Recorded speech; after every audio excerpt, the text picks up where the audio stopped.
Hey there guys, welcome back to AFC Game by Game. This is my review of Chelsea 3, Arsenal 2, another defeat at the bridge, and it certainly doesn't get any easier given how many times it's happened in recent years.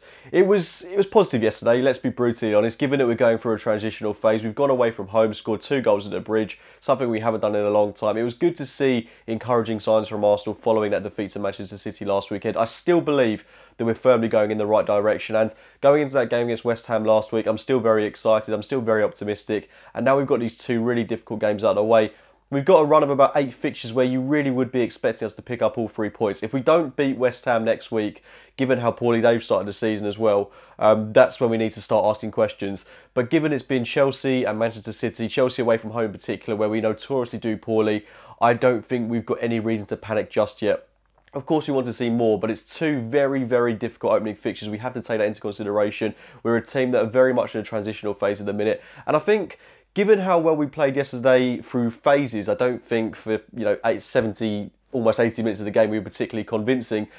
Chelsea certainly had the rubber to green in that sense. But given that we created so many goal-scoring opportunities, on another day Aubameyang puts those chances in the back of the net. On another day Mkhitaryan scores that goal from 7 yards out. It's a real shame that we couldn't put those chances to bed, because we could have scored about 5 or 6 in this game. We had that many opportunities. We created that many chances for ourselves. It's unfortunate, and that's how football is sometimes. But we have to be realistic. It's looking more positive than it did this time last season. This time last year, we were losing 4-0 to Liverpool and things weren't looking good at all. Today, we've gone away from home. We've come from 2 goals down to bring it back to 2-2. And, a poor piece of play from Lacazette in that final 10 minutes has cost us the game. I don't want to pinpoint it totally on Lacazette. Of course, there are more players to blame in that instance, but it was poor from him to give the ball away and then to allow the Chelsea man, I can't quite remember who it was, to run past him with such ease. So it's disappointing in that sense. I certainly think that we had the opportunity to get something from this game. Whether we deserved it, I mean, given how well Chelsea dominated the game, they will feel that they thoroughly deserved 3 points. But given how many clear-cut opportunities we had, it is, I feel really aggrieved that we haven't got something out of this game. So it's hard in that sense, and it's difficult after 2 games to not have any points on the board. It's the first time that's happened since '92, so it is difficult to be feeling upbeat. But as I say, going into that game next week against West Ham, I'm feeling good, I'm feeling optimistic at home, where this style of play is getting more and more and more luxurious. It's getting more exciting in this Arsenal team. I do still think there are quite a few tweaks to make, particularly in the defence. I'll get onto that a little bit later.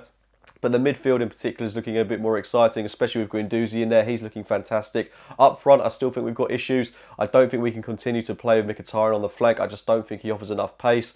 It is quite worrying that we've let go of Theo Walcott, Alex Oxlade-Chamberlain in the past year, and we've got no wide men whatsoever. Even Lucas Perez, in that sense, was a wide man. At the minute, we are just relying on players like Alex Iwobi, Danny Welbeck, Reece Nelson. In fact, it's harsh to put a lot of pressure on his shoulders, but we don't have an outlet on the wings, which is a real concern to me, and we are relying on the fullbacks, so Monreal and Bellerin. I think that's why we see them push so high up, and I think it's why Bellerin is getting so much stick for not performing defensively, is because he's being asked to play so high up because we don't have a natural outlet on that right hand side.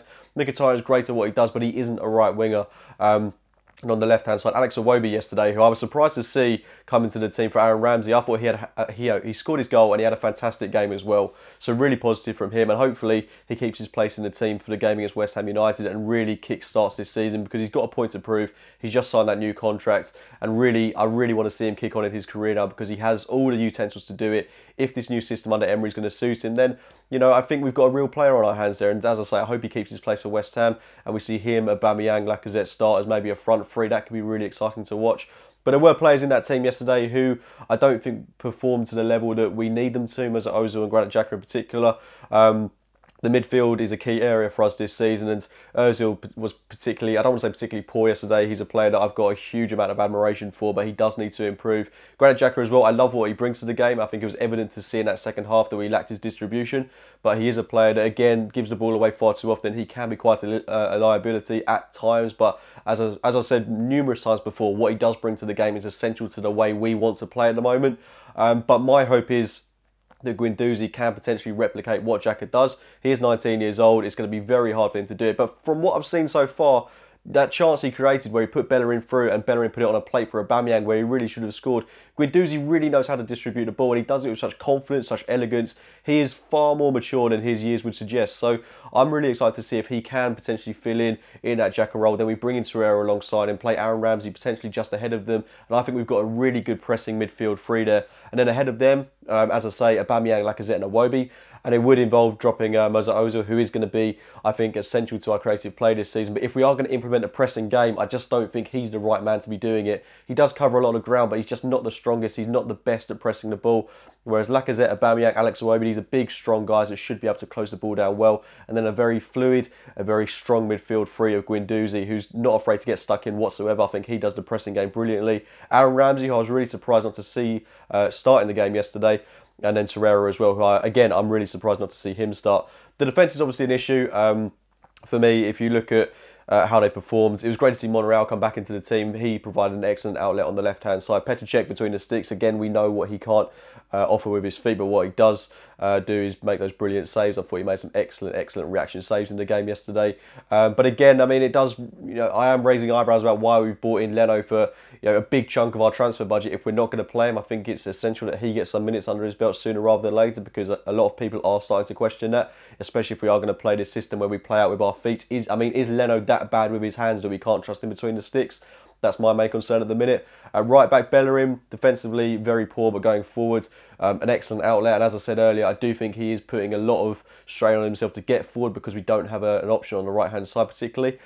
So maybe going into that game against West Ham, we look to play Lichtsteiner. But then the centre halves, Socrates and Mustafi, after what was an encouraging performance from Mustafi against Man City, got absolutely spun by Morata yesterday, and it's really disappointing to see that he just has no positional sense whatsoever. I'm putting a lot of faith in Mustafi this season, and I think he would have had a good season, but I don't think we brought the right partner alongside him. I actually thought Socrates was pretty good yesterday, and individually I do think these are good footballers, but I don't think they suit each other at all in a centre-half partnership. I think we needed someone more commanding. If you look at one of our best centre-half partnerships in the past 5-10 years, Koscielny and Per Mertesacker were absolutely phenomenal in the 2012-13 season. They put in some really good performances together, kept an astounding amount of clean sheets. We went on a fantastic unbeaten run with them too. And if you look at the way they complemented each other, you had the tactical and positional sense of someone like Per Mertesacker, and then you had a player like Koscielny who was really good at reading the game, but also had put in an excellent tackle. Those two worked really well together.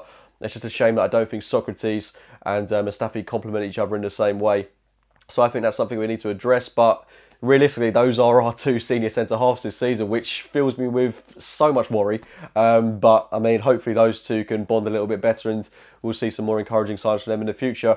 Yeah, talking briefly about the game itself, I mean, as I say, we were dominated throughout. The goals, the way they came about was far too easy from a Chelsea point of view. That second goal in particular, the way Morata, who's, not had a particularly convincing end to last season, came in and really, that goal will give him a huge bout of confidence, having gotten so easily past Mustafi to make it 2-0. And that Pedro goal as well. I mean, so simple, the way they just cut through us. It is extremely worrying, and I think it's exactly why we need a player like Torreira to stop these initial attacks happening. I really do think not playing with a defensive midfielder is costing us, and it's blatantly clear that he needs to come in next week against West Ham, because despite West Ham having a poor start, let's not forget they have got players in that team that can hurt us. They've got Jack Wilshere now, a player we all know what he's about, and they are a team that have got a huge abundance of new signings. I think it's only a matter of time before that team gels, and knowing like it'll probably be against us next week, so we've got to be on our toes. We've got to have a defensive midfielder in there. Torreira is that man. But as I was saying earlier, it's good to see Arsenal recover, good to see us come back from 2 goals down. It's just a shame that we couldn't have pressed a little bit more in that second half, and potentially we could have come away with this game with 3 points to our name, but it wasn't to be. But we've got to keep our heads up high. I don't want the club to be swarmed with negativity at the minute. 2 losses on the bounce is never good, but let's put things into perspective for a minute. We played the Premier League champions and we played Chelsea away from home, and on another day we could have quite easily won this game had we taken our chances. The signs are there. This is football. This is sometimes how it plays out. I'm really confident going into that game against West Ham United. I'm looking forward to being back at home, back at the Emirates. And, I've got a bit of a sore throat. I've been away from home this weekend at a festival. Guys, I'm going to wrap the video up there because my throat really is starting to hurt now. Drop a like on this video if you've enjoyed it. Subscribe to AFC Game by Game. And I'll speak to you very, very soon. See you later, guys.